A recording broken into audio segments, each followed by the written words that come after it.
The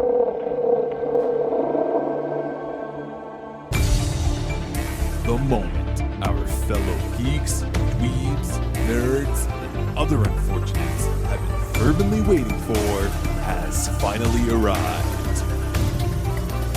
It's time for TMI, Confessionals of the Nerd Kind. And now, your hosts,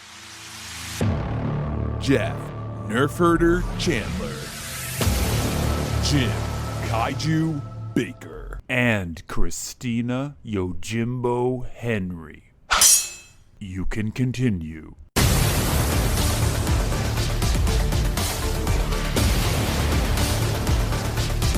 And now, let's get on with the show.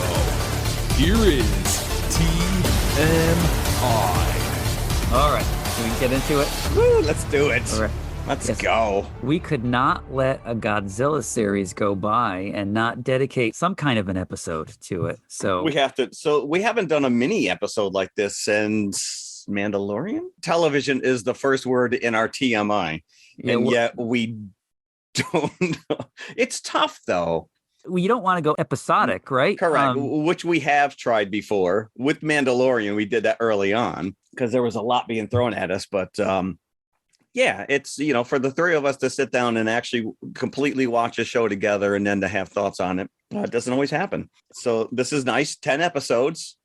We're talking about Monarch. If you didn't see the graphic for this show, what is it? La Monarch? Monarch Legacy of Monsters. Legacy of Monsters. Yes. So right off the bat, you're like, oh, good. We're going to get a lot of monster action.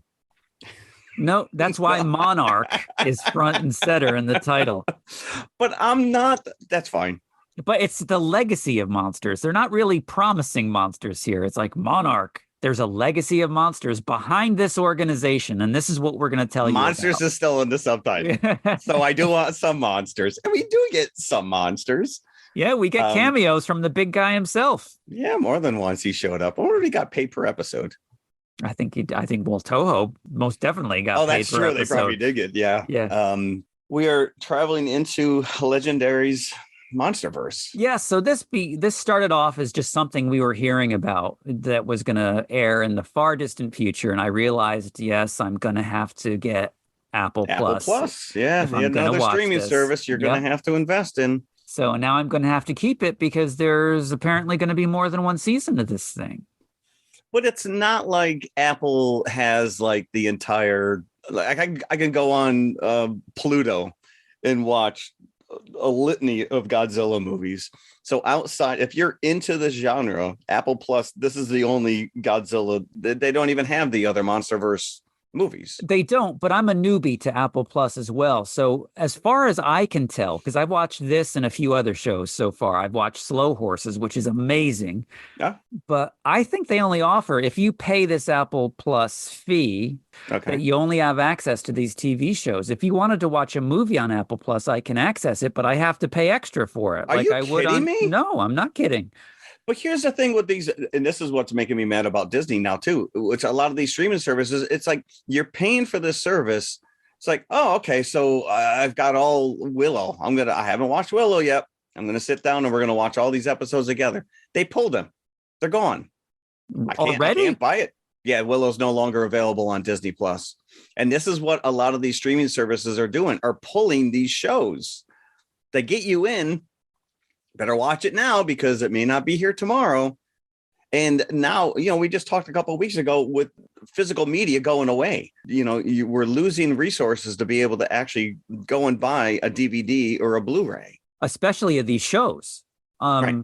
Movies, not so much, because I think we're pretty covered for movies for the most part. But these shows were at the whim of these streaming services to ever put them out. Which is bold. Mm-hmm. That's just my bold take. So, because if there's any show that I would want, just being a Godzilla completist, it would be this one. To go with your my collection, to all my Monsterverse movies, sure. Put it on the shelf. Speaking of hot takes, not everybody likes the legendary take on these characters. For those, that do not, I suggest going back to the 1998 American version and watching that. And say, maybe these are not that bad after all. Yeah. Although we just spoke about Highlander 2 and that you enjoyed watching that, even though it is an utter. I do enjoy watching that movie, but not as a Godzilla movie. So just like in Highlander 2, if they could retroactively go in and erase all references to Godzilla. Yeah, the giant lizard, the Gila monster that attacked New York. Yeah, well, in Toho circles, it is just known as Zilla officially. They don't recognize it as a Godzilla. It's just they just call it Zilla, which is a separate thing. But he did show up in Final Wars as Zilla. Yes, as Zilla. Yeah, yep. Zilla. All right, fair enough. But we're not here to talk about that. We are not. No, we're here to talk about Monarch. Talking about Monarch, you do have to talk about the legendary movies. Well, you have to because this is weaving and filling in backstory. Because in those Godzilla versus Kong and Kong Skull Islands and King of the Monsters, Monarch is large in the background of all this stuff. And I think if Monarch existed, you would be a part of it because they are like the cryptozoologists of this. Oh, hell yeah. I'd be boots on the ground, baby. I'd be like right there. What? You want me to go and investigate this giant monster that people are reporting in the backwoods of Amazon? I'm there. Oh, yeah. I'm there. I'm there. I'm going. Yep. Honey, are they paying you? No, they're not paying me. I'm just doing this out of the goodness of my heart for the rest of the human race. So this takes place. There's actually, it goes back and forth because it takes place over two time periods, right? And then they blend at one point. Well, this is the tough. So the first episode's a lot to take in because you're actually jumping multiple timelines between 1952, 60s, and then 2015, which is the current. So the current storyline in this show that you would call the present is 2015. Yes. And the events of this series take place 1 year after the events of the first Monsterverse movie, which is 2014's Godzilla. Yep. The battle in San Francisco is fresh on everybody's mind. All these characters in the show. They refer to it as the G event. You said boots on the ground. This is a very boots on the ground take. It's like seeing the collateral damage after the events of Man of Steel, and that's how they built Batman versus Superman. These characters are affected by the collateral damage of the monsters' rampage in San Francisco. We, as moviegoers, watched that 2014 movie as a return to heroic form for Godzilla because he banished the bad Mutos, right? Yeah. But no, not everybody feels that way, apparently. Well, Godzilla actually killed a busload of little kids during that heroic battle. Listen, well, like you said, collateral damage. Yeah. I'm sure as he swam away, he's like, my bad. Sorry. Yeah. Yeah, because he is. Is that what he's sentient, right? Because he locks eyes. So he knows what he's doing. He's got one job. These people are like ants. So I would say there's so many characters here that the main character, and you could argue this, is Kate Randa. Yes, you immediately are brought into this universe through her eyes. So yes, she would be the main character. Yeah, and she has lost her father, or she thinks she has, via G-Day.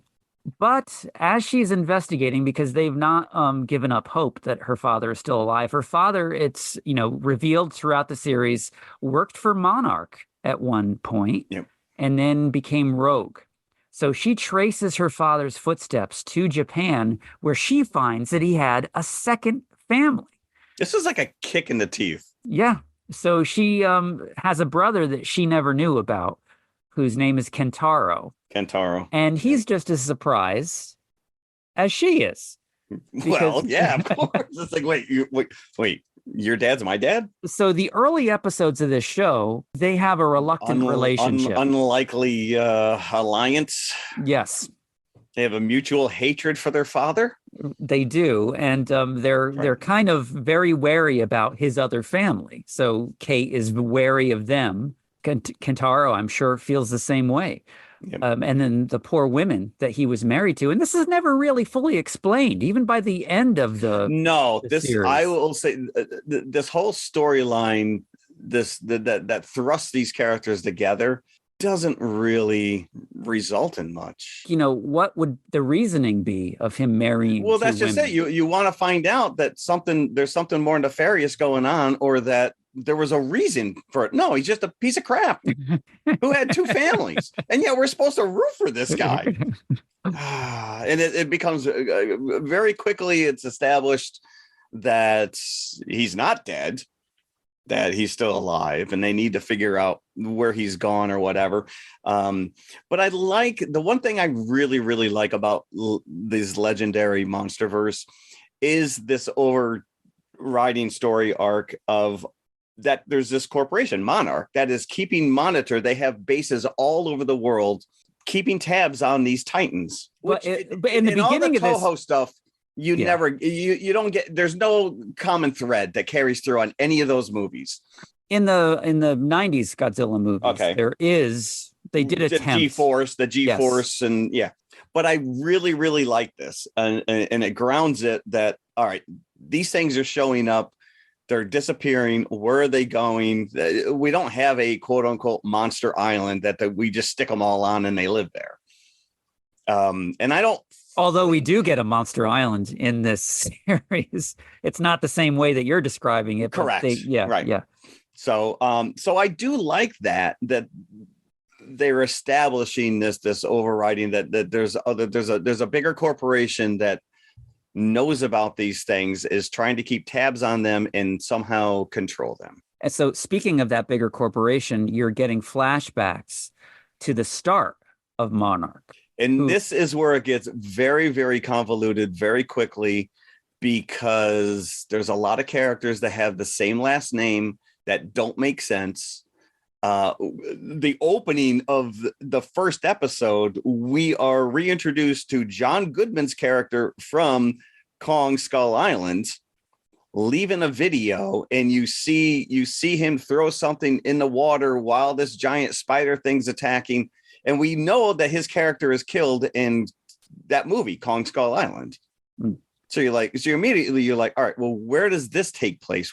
At what point during that movie did this transpire? So you assume that, yes, this event takes place during that movie, that he kind of said, okay, guys, hold on, I got to go do this. I'll be right back. Craig, let me run over here off screen. I'm going to do this for a TV show that's going to come out 5 years later. Yeah. They did bring him back, John Goodman. Yes. To play this character. For, all of 5 minutes, right?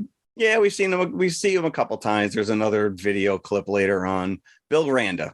And he's a major character in this story. It took me a little bit to realize that the guy that they bring in the 50s story is the same character. This is where John I'm saying Goodman. It's very convoluted. It's because we also get, it's a little more obvious, but Wyatt Russell plays Lieutenant Shaw in the 50s flashback sequences.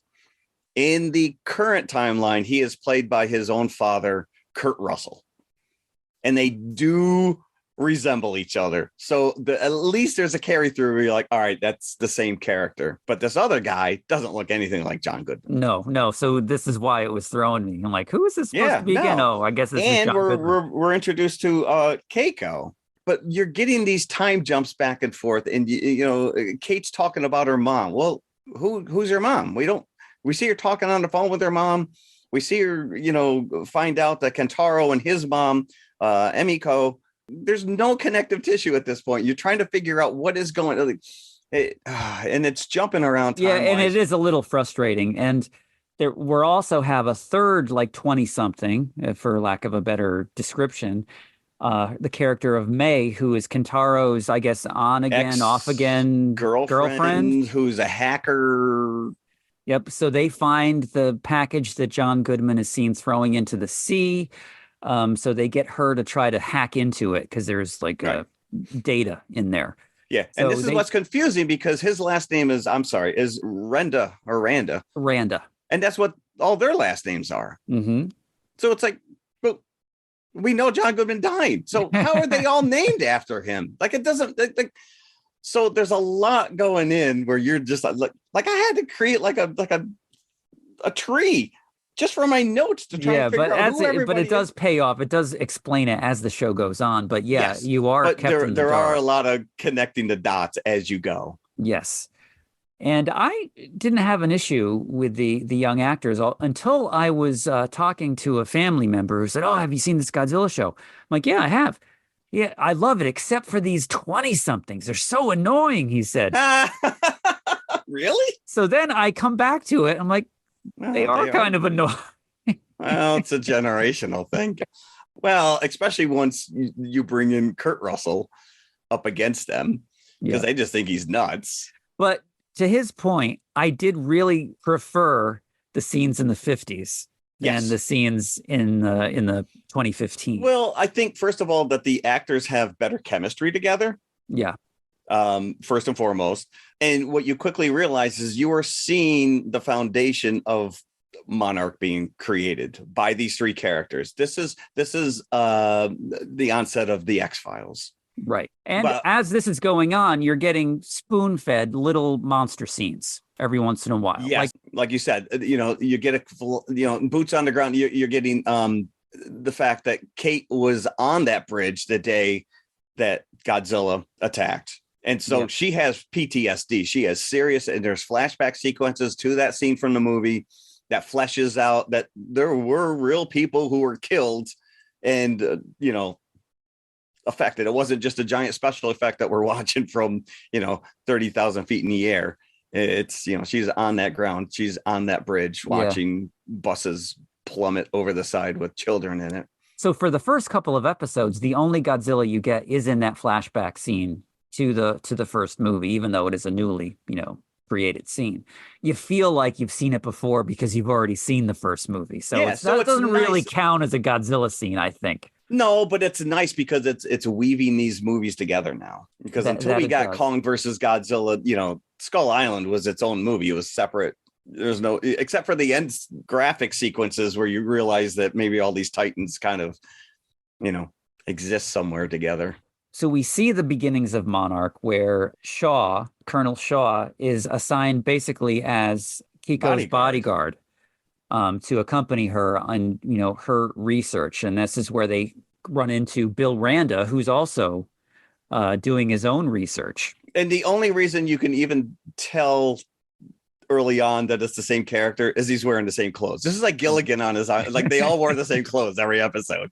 And he's wearing the same, flak jacket with the camera pockets and all that stuff. But yeah, this is John Goodman's character. And so outside of Godzilla and a very special guest who shows up at the very, very end, you're getting brand new Titans, made up which Titans. Is interesting because we did King of the Monsters. We were showing a lot of Titans. You couldn't bring one of those Titans back. Yeah. Like, look, we already created him. Give me that damn woolly mammoth. There's that one Titan, the flying Titan that they find. Was that living in the ship? Because it looked bigger than the ship. Yeah, I don't think it could have, unless it was just like laying eggs in there or something. I don't know. But yeah, anyway. it was like a battleship or something that was just like laying in the middle of the jungle. But just like Polar Express, seeing is believing. Oh crap, they're all monsters. So Shaw is on board, and he's trying now to convince his superiors to fund Monarch so they can look into this more. And he's successful. So he's got backing in the government. And I do like these sequences. I do like these characters. I like the machinations of them having to fight to prove that this stuff, we've got paperwork, we've got evidence, we're going to these locations where people are reporting these sightings. I like all that. And the scene where they're tracking, where they lure Godzilla with radioactivity, and it's like a scene out of Oppenheimer. Yeah, at the Bikini Atoll when they're all on the I think beach. We made a joke that this is like a in Spider-Man, this is like a continuity whatever they call those pinpoint events that in every timeline Godzilla's got to show up on Bikini Island, and this time he gets a bomb in the face. Yeah, so they lure him with a bomb, and they try to kill him with that same bomb after they lure him. So for years he goes underground, or literally underground. Probably. I would listen. I wouldn't hang out with these idiots blowing things up in my face. So that this happens in like the second or third episode where you see Godzilla. It's an awesome sequence when he faces down the bomb and then it blows up. And what's interesting is that he's not as big as he is later. he seems smaller. So I don't know if the bomb actually mutates him, or am I just not putting in context to the size? But one of the things, so go right back to the very first Godzilla movie. The opening graphics are showing all these like paperwork from Monarch and redacted reports. And you see a lot of like black and white photo stills. And there's this camera shot that's on the side of a ship. And you just see his fins come up out of the water.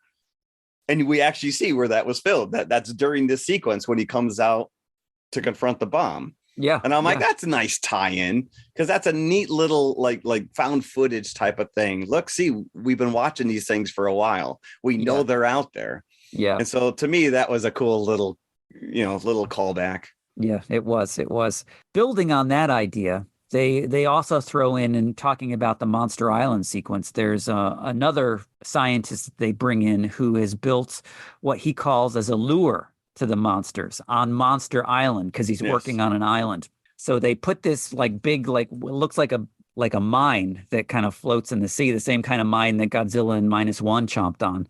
They have it in a boat in the middle of this huge bay.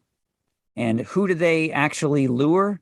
But Godzilla himself. They're amazed because they realize it's the same thing that they thought that they destroyed with the atom bomb. And do they start referring to it as Godzilla here or have they not? That's a good question.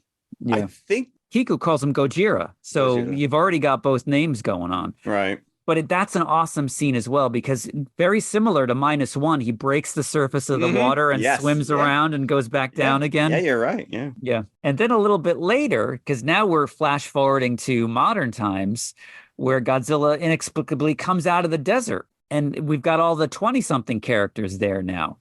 And this is when they're chasing after their dad. Yeah. And this is when Kate actually locks eyes with Godzilla, which is a very cool scene.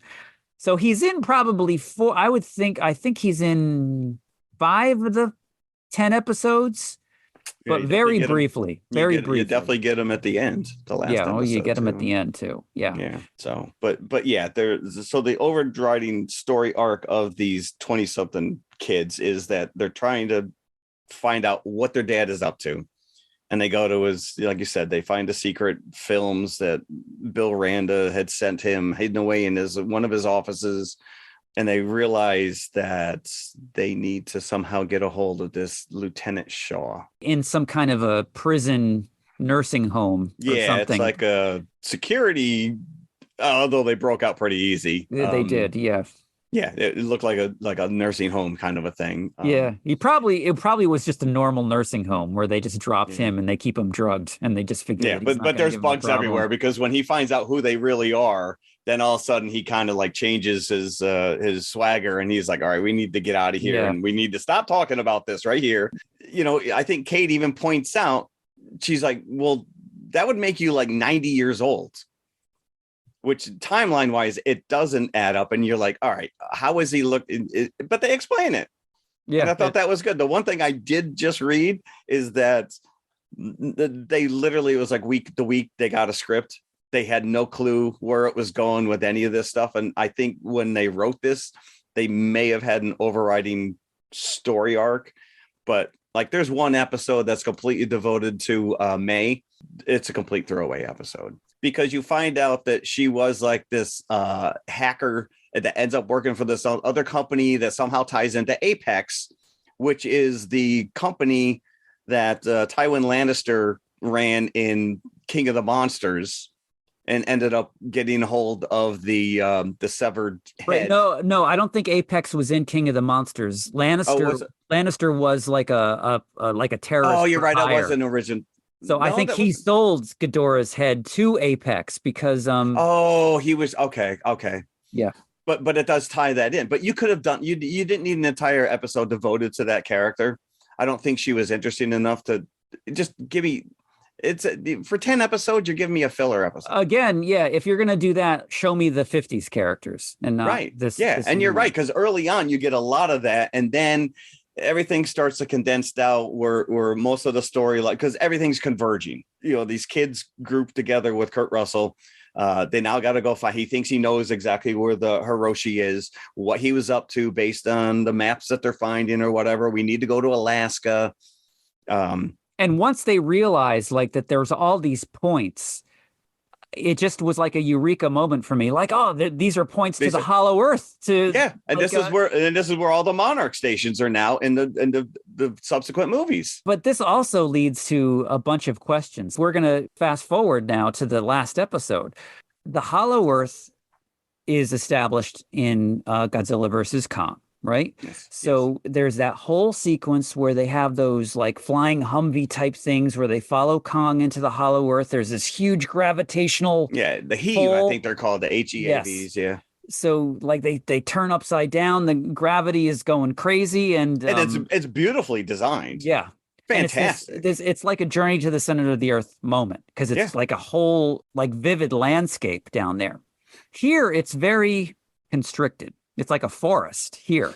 Well, so it's basically where they went to go milk Vic at the end in Boy and His Dog. I expected to see some hillbilly robots running around. From what I understand, this is a place in between. I think somebody actually makes mention it's a place in between. Yeah, it's not Kiko says it. So this is where it's really confusing to me now. Yes. So these portals are not the same thing as the portal we saw in Godzilla versus Kong, because there was no like blue gateway there. No, but at one point when you see Shaw trying to blow up the one, there are blue lights coming out of it. So maybe they're like, I don't know. And there was no talk of time going by when they came back from the Hollow Earth in Godzilla versus Kong. Right. We're here. It's a major plot point. So I don't know. That doesn't. It's like saying one is like an Amtrak Express and the other is like a local subway. Yeah, it only goes to like sub level. But like as you said, that's how they explain that Kurt Russell, the character, looks so good for a 90-year-old because he lost 20 years. Yeah, but he was only there for a handful of days. He was there for 2 weeks, I think. 2 weeks. Yep. Okay. The 50s flashbacks are nice because you get to see the relationship between these three characters. And then they get to like this, what is it, like a nuclear power station in Russia? The show actually opens with this scene because they're tracking some energy there. And this, it's later revealed that this is a portal. And Kiko supposedly dies at the very beginning of the show. She gets dragged down, which, and again, that it's like, well, wait a minute. If Kiko is Hiroshi's mom, like you go almost 10 episodes, you go solid 8-9 episodes, not knowing what happened. All the characters just assume she was killed. Yeah. So they just go on without her. And yet in the 9th episode, the end of the 9th episode, as soon as I saw Kate on the run, I said, here we go. Yep. Keiko in full survival mode. It's been living down there for however long. Yep. She's just participated in the Hunger Games, it looks like. Yeah. A nice little Robin Hood arrow she had going on there. Yeah. She wasn't completely feral. I think she said she'd only been down here like 57 days. Yeah. Okay. But obviously time moves much differently. And they quickly realized that, this is in fact my grandma. And that you've been down here for almost 40 years. Yeah, that's why Shaw was so keen on getting out of there quickly. He's like, unless you want to go back and see some flying cars, we got to get out of here now. Which is a throwaway line. You don't really, I guess, you don't think about it. They got to get her out of there. Well, I just happened to, that stupid port thing that I came down in, that spaceship's still here. Because no one's kicked it over. No one's left it. At the end of Godzilla versus Kong, there's a Monarch facility in the Hollow Earth. So again, it can't be the same time transitional thing that's going on there than it is in this mid. Yeah, you get a 2-week stint there. You come out, it's 12 years later. Yeah. Although time travels differently in space too, and Keiko crunches the numbers really quick, and she's like, "Oh yeah, I guess that. Yeah, okay, that makes sense. I guess I never thought of it. The whole 57 days I was down here." So they have to figure out a way to get out, and apparently they can because the vessels that they used to get there in the first place are still there with Keiko. Right. No monster ever knocked it over. Nothing. Nope. Well, it's only been there for 57 days, correct, right? Because he does when he goes, it still works. She goes, yeah, it's only been here a week. Yeah. Like, oh, yeah, I forgot. So they get it going so they can come back, but they have to lure a Titan, because that's the whole key to this, is that They're they the have ones to go that- in the wake of a monster coming Yeah. back and forth. So they lure the flying Titan, but they lure one coming in to the realm as well, and it's the big guy himself. So we do get just passing through. Yep. So we do get a little monster fight action at the very, very end of the But show. none of these monsters are as big as Godzilla. No. The monster that Godzilla fights at the end, this flying thing, is, I think, it's the same thing from the beginning of the show, but it has this really nice Jurassic Park like spitting effect that. Oh yes, yeah. I know. It's like, oh, dude, you spit on my face. Come on. Now I gotta rip your wing off. Yeah, now you're gonna get it. Jerk. The one character we haven't even talked about yet is this guy Tim, who works for Monarch in the present. Yep. And at first he just seemed like a real scummy guy, but he's one of these, he's I got to be the smartest person in the room type of guy. Obviously, he's going to be an ongoing character if we get into a season 2, which they're setting it up. But Monarch themselves are really painted by the end of the show as like a real shadowy organization. They always were, but shadowy in like the intent department as well as the visibility. Well, yeah, department. I think the best of intentions when these three first established this place, it's bureaucracy kicks in, and all of a sudden it's like, well, it's a corporation. We got to keep an eye on these things and somehow make money doing it. So at the very end of episode 10, after our heroes get back, not to 2015, but to 2017, because they've been there long enough. They lost 2 years. Yeah. But it's a nice sequence, because as they're traveling back through the portal, Godzilla is at the same time, and he kind of gives them the side eye as they're going by. I know. It's like, hey, what's up, guys? What's up? Yep. Excuse me, do you have any Grey Poupon? Yeah. They make it back, they pop out, and it's a perfect landing as well. They land right side up. And they're right in front of this open hangar. It looks like an air base. Yeah. And the camera pulls back. It says Apex Facility, Skull Island. Yeah, Apex saved them. So this raises the question, how are Apex on Skull Island without Monarch knowing about it? Because Monarch have a facility on Skull Island in Godzilla versus Kong. They're on the other side. And they built a roof over Skull Island in Godzilla versus Kong. Right. So Godzilla wouldn't be able to find Kong. So questions. But this is 2017. Godzilla versus Kong came out. I don't know what the timeline is. But this even takes place before King of Monsters, which was 2019. So we're 2 years out from King of Monsters. Right. And Kong's already back into it here. Kong's there, yeah. I mean, like you said, we get a nice big King himself cameo. Yeah, because apparently he doesn't like Apex very much. No, he's the apex predator. Yeah, because they all run in terror as soon as they hear him coming. Well, you know what they need to do is build a giant wall. Keep him out. Yeah, how'd that work last time? It never works. Yeah. It never works. But I just want to know how Apex and Monarch, how they're going to exist together in the coming seasons of this thing, on Skull Island especially. They're going to have like turf wars. Yeah. I don't know. Put a big sign up that said Trader Joe's. Right. Monarch's like, oh, they put a Trader Joe's on the other side of the island. We should probably go sometime. Yeah. So early on, I was seeing some reviews of this show. And one, I think we discussed this already, but one said a Godzilla show without Godzilla was the headline. I can see some merit to that statement. Yeah, but you can't sustain a 10 episode. Because he's got to anchor all your movies. You got to use him sparingly. And I think it's a smart thing to use him sparingly, because this is filling in the blanks. I would rather have the human drama here than sit through it in a theater. I want more monster on monster action in my movies. Yeah. Give me this in between. Build this up. Explain to me this Monarch so I don't have to get all this exposition. But again, now we go into this, and we talk about this, why do I have to watch a 10 episode TV show in order to enjoy a movie?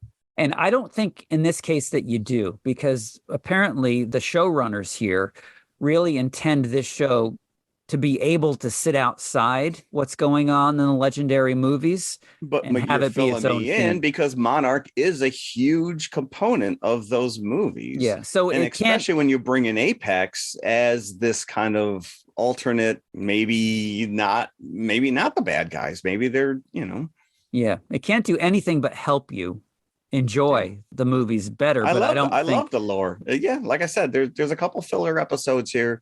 We do get some monsters. When they get to Alaska, there's a nice little monster. He looks like a star-nosed mole looking guy that has a freeze ray. Yeah, it looked like the what do you call those things from Stranger Things? The upside down. Yeah, the flares. Almost, whatever. Yeah. And then he had that nice boar thing that attacks Kate when she first gets into that mid realm. And then of course you have that flying thing that spits the whatever it is, the mud or whatever. I don't know.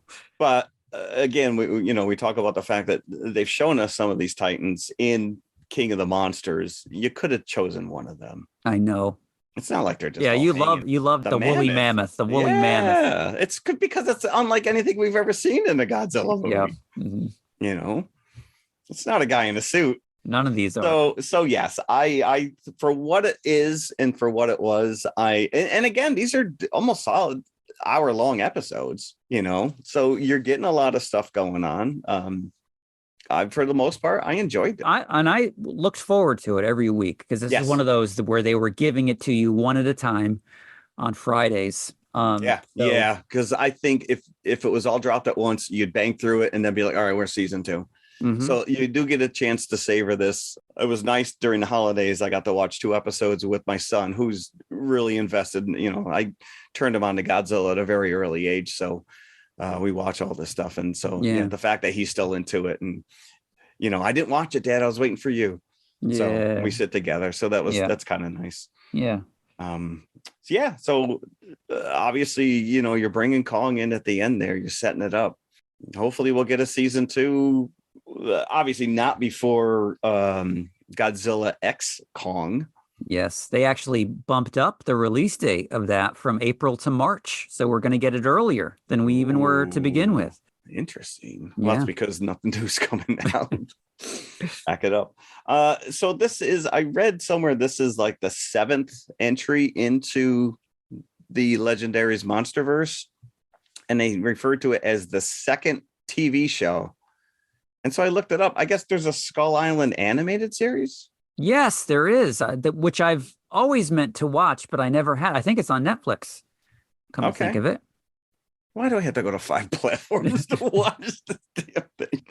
But I think this owes more to like X-Files than it does the legendary Godzilla movies. Yeah, and I think you're right in the sense that the interesting aspect were the flashbacks to 50s, with these 3 characters kind of building up this Monarch to who and what it is. And I really enjoyed Wyatt Russell. I have to say that as the younger version. No, I agree. Shaw. Yeah. And the one thing we will talk about Shaw, because obviously, Kurt Russell, big name, is he going to commit to an ongoing television series? And he does sacrifice himself at the end of this, but clearly he could survive.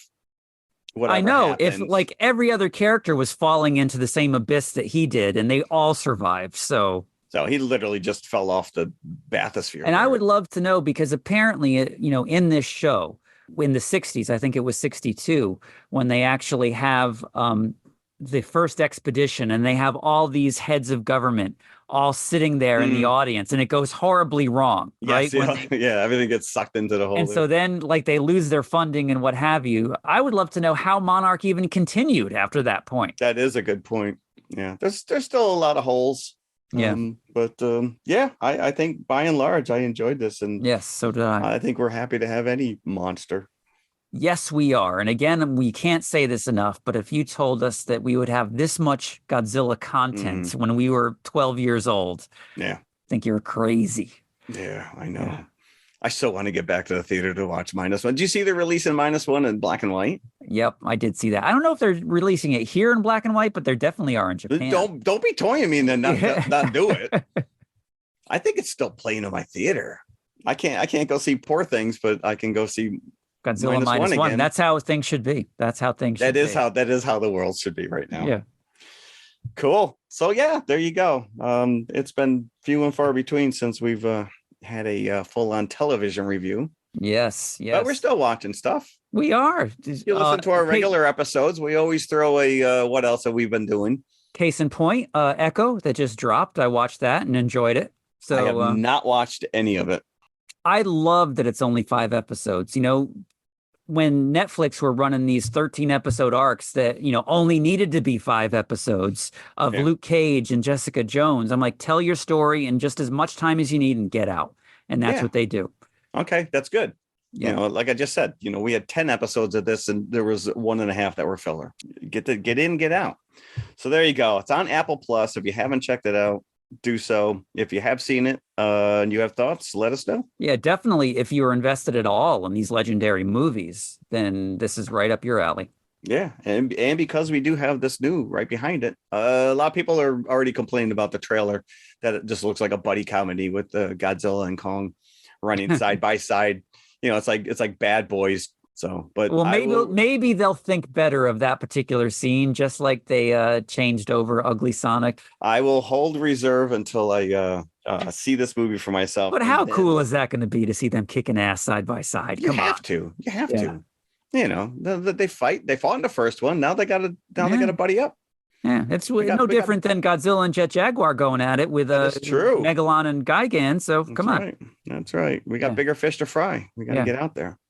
So I just hope they're not beating up on that mammoth guy. I'd be very disappointed. He's like Snuffleupagus. I know. I think maybe that's why I like him. I was a big Snuffleupagus fan. Yeah. So there you go, Monarch. You can't be that disappointed if he comes to destroy your city. You're like, look at him. He's so cute. Wanting destruction everywhere. I was going to feed him a peanut. All right, everybody. Yes, thanks for listening. Thank you. Bye.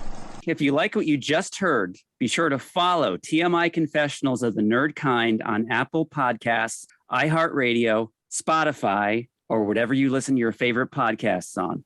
Be sure to hit that subscribe button and then share it with your fellow movie nerd friends. It means the world to us and helps our listenership grow.